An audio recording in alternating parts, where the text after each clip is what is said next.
जय श्री कृष्णा।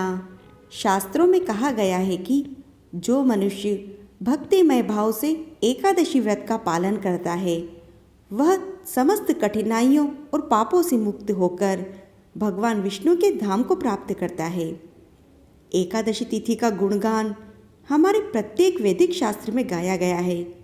यह कोई साधारण व्रत नहीं है, अपितु इसका पालन मनुष्य को न सिर्फ भौतिक सुख समृद्धि प्रदान करता है बल्कि मनुष्य को सर्वोच्च आध्यात्मिक गति यानी कि परम भगवान की श्री कृष्ण की शुद्ध भक्ति प्रदान करता है। एकादशी को भगवान विष्णु का विशेष दिन कहा गया है, इसीलिए इस दिन उपवास, पूजा और व्रत का पालन करना भक्त के सभी पापों के निवारण के लिए आवश्यक है। तो चलिए आज बात करते हैं हम पौष मास के कृष्ण पक्ष में आने वाली सफला एकादशी के बारे में।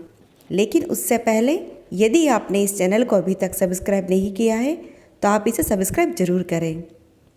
एक बार महाराज युधिष्ठिर भगवान श्री कृष्ण से कहने लगे, हे प्रभु, मैंने आपके श्रीमुख से मार्गशीर्ष मास की मोक्षदा एकादशी का वर्णन सुना है। अब आप कृपा करके मुझे पौष मास के कृष्ण पक्ष की एकादशी के विषय में बताइए। इसका क्या नाम है तथा इसका व्रत करने का क्या विधान है और इसकी विधि क्या है प्रभु? इस व्रत को करने से किस फल की प्राप्ति होती है, यह सब मुझे विस्तार पूर्वक बताइए। यह सब सुनकर भगवान श्री कृष्ण कहने लगे, पौष मास के कृष्ण पक्ष में आने वाली इस एकादशी को सफला एकादशी कहा जाता है। इस एकादशी के देवता श्री नारायण हैं। विधि पूर्वक इस व्रत को करना चाहिए।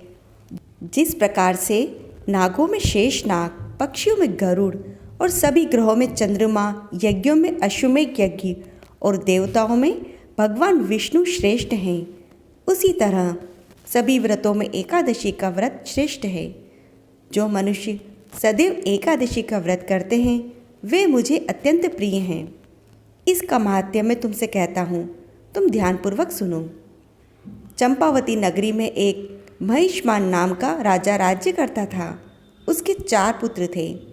उन सब में लुम्पक नाम का जो बड़ा राजपुत्र था वह महापापी था। वह पापी सदा पर स्त्री और वेश्यागमन, बुरे कर्मों में अपना पिता का धन नष्ट किया करता था और सदैव ही देवता, ब्राह्मण, वैष्णवों की निंदा किया करता। जब राजा को अपने बड़े पुत्र के ऐसे कुकर्मों का पता चला तो उन्होंने उसे अपने राज्य से निकाल दिया। तब वह विचार करने लगा कि मैं कहाँ जाऊँ, क्या करूँ। अंत में उसने चोरी करने का निश्चय किया। दिन में तो वह वन में रहता और रात्रि को अपने पिता की नगरी में चोरी करता और प्रजा को तंग करने लगा।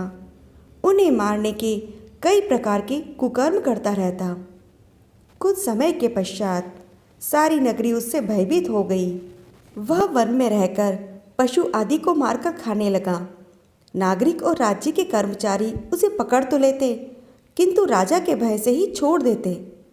उसी वन में एक अति प्राचीन विशाल पीपल का वृक्ष था। वहाँ के लोग उसकी भगवान के समान पूजा करते थे। उसी वृक्ष के नीचे वह महापापी लुम्पक रहा करता था। इस वन को लोग देवताओं की क्रीड़ा स्थली मानते थे। कुछ समय के पश्चात पौष कृष्ण पक्ष की दशमी के दिन वह वस्त्रहीन होने के कारण शीत रात्रि के चलते सारी रात सो न सका। उसके हाथ पैर अकड़ गए और सूर्योदय होते होते वह मूर्छित हो गया। दूसरे दिन एकादशी को मध्याह्न के समय सूर्य की गर्मी पाकर उसकी मूर्छा दूर हुई। गिरता पड़ता वह भोजन की तलाश में निकला और वह पशुओं को मारने में भी समर्थ नहीं था। इसीलिए पेड़ों के नीचे गिरे हुए फल उठाकर वापस उसी वृक्ष के नीचे आ गया। उस समय तक भगवान सूर्य अस्त हो चुके थे।